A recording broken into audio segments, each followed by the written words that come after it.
P-Low for boxing. Alright, y'all know every once in a while I come on here and drop one of my Comment Chronicles video. But today I'm going to do something a little bit different. I'm actually digging in the crates, going in the vault, back on my, I'm actually on my boxing scene account today, which I hadn't been on in years, just looking at some of my old posts. So I want to share with y'all a post I made back in January of 2013. And it was about a break room conversation with a coworker about boxing.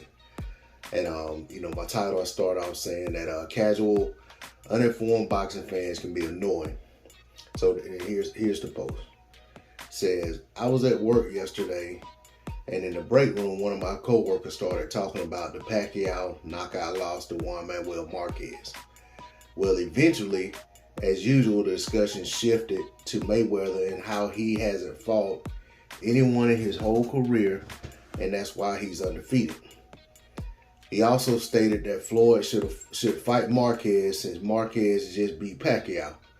That's when I said, yes, I would be glad to see Marquez get another big payday, but I don't think the outcome of the fight would be any different than the first fight a few years ago. He then said, what first fight?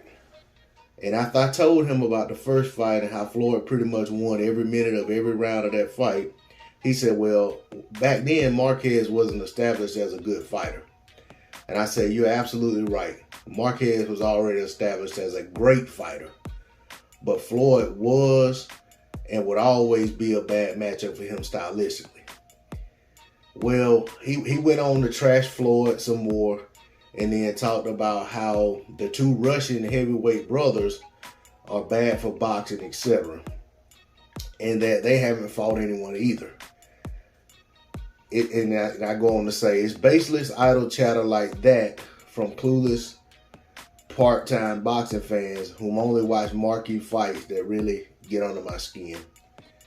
And of course, from there, is a litany of comments and people sharing their own experiences about, having conversations with people who really don't follow the sport enough to really truly engage in conversations, and it really shouldn't be very critical of the certain fighters or of the sport without investing more of their time and taking time to actually learn more about not only about the sport and the history of the sport, but even if they're speaking on specific fighters, take time to have actually spent some time watching the fighter's career. Even if do nothing but go back and look through their dossier or resume rather, and see who all they fought since they since their career started.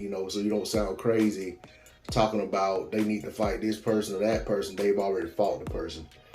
And I was, like I said, I was just looking back through some stuff, and I just thought this kind of, it was pertinent today, because a lot of times, a lot of fans are critical of certain fighters, and they just basically echo talking points that they hear from other people, and they really don't do the research, or they don't have the knowledge of what's already taking place, or some of the things that these fighters deal with that have put them in situations, when they talk about, guys having not fought anyone, and I think like just two guys that just pop up in my head just right away is Demetrius Andrade and Devin Haney.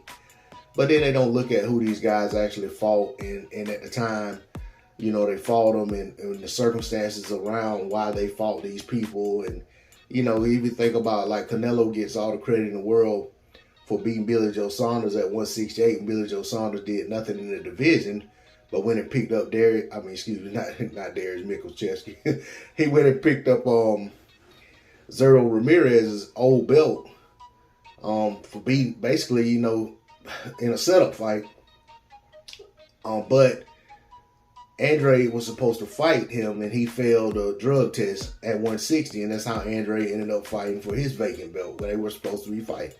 So they don't know anything about this type of stuff, and they don't know about Devin Haney and some of the guys he's tried to get fights with that didn't pan out.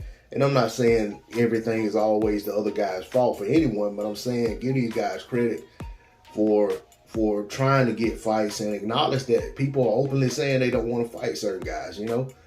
So, and even when you look at the Saunders-Andrade situation, Andrade actually was going to move up to 168 and fight Saunders for that WBO belt. And then Canelo hurried up and plucked Saunders out of the lineup and said, hey, I'll fight you next, you know what I'm saying, after I fight Yildirim.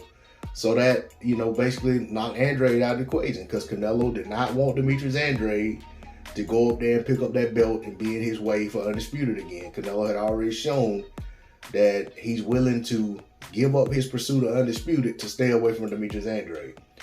So, you know, like I said, I just wanted to speak on how, you know, fans, you know, come out and just start talking about things and, you know, really, you know, don't really do their due diligence. And you know, like I said, this post I made was way back in 2013, and nothing's changed. You know what I'm saying? That's what, 9 years ago. Not a whole lot's changed. You know what I'm saying, in terms of the conversations that, you know, get you know, that go on in boxing and criticism that certain fighters get and stuff like that. And a lot of it sometimes is warranted and some of it isn't warranted. Sometimes the fighters that are being criticized, they should be applauded, and the people who they should be criticizing are the people who are trying their best to stay away from those fighters regardless. But that's all I got on it. D-Lo 404 Boxing. Like, share, comment, and subscribe. I'm out. Peace.